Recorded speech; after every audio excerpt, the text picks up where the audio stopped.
Hello hi. இன்றைக்கி ஈஸியான ஒரு ரெசிபி தான் பண்ண போகிறேன். சிக்கன் 65 எப்படி பண்ணலாம்னு சொல்கிறேன். சிக்கன் நல்லா கிறிஸ்பியாக குக் ஆகியிருக்கும். ஸோ இப்போ ரெசிபிக்குள்ளே போகலாம். நான் இன்றைக்கி 500 கிராம்ஸ் போன்லெஸ் சிக்கன் எடுத்திருக்கேன். சிக்கனை ஆல்ரெடி நல்லா வாஷ் பண்ணிட்டேன். இப்போ நம்ம ஸ்பைஸ் பவுடர்ஸ் ஆட் பண்ணிக்கலாம். 1 teaspoon chilli powder, 1.5 tablespoon Kashmiri chilli powder add பண்ணிக்கலாம். தென் கொஞ்சமாக மஞ்சள் தூள் ஆட் பண்ணிக்கலாம். 1 டேபிள் ஸ்பூன் தனியா பவுடர், 1/2 டீஸ்பூன் சீரகம் பவுடர் ஆட் பண்ணிக்கலாம். 1 teaspoon garam masala, 1 teaspoon ginger garlic paste add பண்ணிக்கலாம். இந்த ரெசிபிக்கு தேவையான சால்ட் ஆட் பண்ணிக்கலாம். ஸோ நான் இந்த சிக்கன் ஃப்ரை பண்ண எக் ஒயிட் ஆட் பண்ணுறேன். ஸோ ஒரு எக் பிரேக் பண்ணி அந்த எக் ஒயிட் இதில் ஆட் பண்ணிக்கலாம்.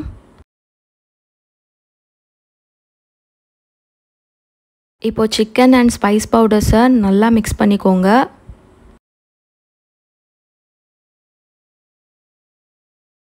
இப்போ 1.5 டேபிள் ஸ்பூன் கார்ன்ஃப்ளவர் ஆட் பண்ணுறேன். வீட்டில் மைதா ஒரு அரிசி மாவு இருந்தால் கூட ஆட் பண்ணிக்கோங்க.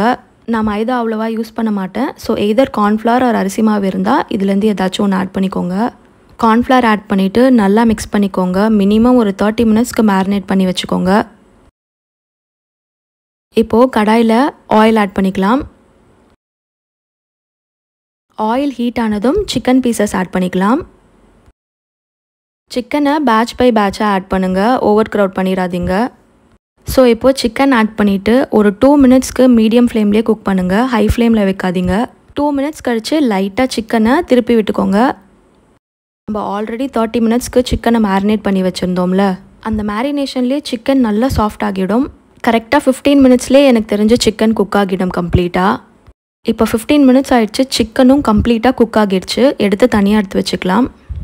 அடுத்த பேட்ச் சிக்கன் கொஞ்சம் இருந்துச்சுன்னா அதையும் ஆட் பண்ணிவிட்டு ஃப்ரை பண்ணி எடுத்துக்கோங்க. ஸோ சிக்கன் ஃப்ரை பண்ணியாச்சு. இப்போ லைட்டாக இந்த சிக்கனை தாளிச்சுப்போம். இந்த தாளிப்பு தான் சிக்கனுக்கு கொஞ்சம் எக்ஸ்ட்ரா ஃப்ளேவர் கிடைக்கும். உங்களுக்கு வேண்டான்னா இந்த ஸ்டெப்பை ஸ்கிப் பண்ணிக்கோங்க. பேனில் 2 டீஸ்பூன் ஆயில் ஆட் பண்ணிவிட்டு பூண்டு கட் பண்ணி வச்சுருக்கேன், அதை ஆட் பண்ணிக்கலாம். ஒரு 4 பூண்டு கட் பண்ணி வச்சுருந்தேன். தென் 2 பச்சை மிளகா, அதை ஸ்லிட் பண்ணி ஆட் பண்ணிக்கோங்க. தென் கருவேப்பிலை ஆட் பண்ணிக்கலாம். இது எல்லாத்தையுமே லைட்டாக ஃப்ரை பண்ணிக்கலாம். பூண்டு லைட் கோல்டன் ப்ரௌன் கலர் வந்தால் டேஸ்ட் இன்னும் நல்லாயிருக்கும். இப்போ ஃப்ரை பண்ண சிக்கன் பீசஸை ஆட் பண்ணிக்கலாம். ஆட் பண்ணிவிட்டு நல்லா டாஸ் பண்ணி எடுத்துக்கோங்க. ஒரு 5 மினிட்ஸ்க்கு குக் பண்ணால் போதும். தென் கேஸ் ஆஃப் பண்ணிவிட்டு ரசம், சாம்பார், பிரியாணி இது கூடலாம் சர்வ் பண்ணி சாப்பிட்டு பாருங்கள். டேஸ்ட் சூப்பராக இருக்கும். இந்த சிக்கன் 65 ட்ரை பண்ணிவிட்டு எப்படி இருக்குன்னு காமெண்ட் செக்ஷனில் சொல்லுங்கள். பபாய்.